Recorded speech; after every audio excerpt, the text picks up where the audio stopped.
వెళ్ళొస్తానన్నావు, జంటై ఒకరి పంటై వెళ్ళావు. కరుణిస్తానన్నావు, వరమిస్తానన్నావు, కరువై మెడకూరివైపోయావు.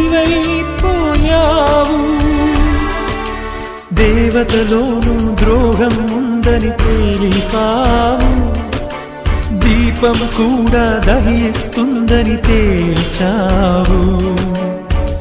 ఎవరిని నమ్మాలి నన్ను తప్ప, ఎవరిని నిందించాలి నిన్ను తప్ప.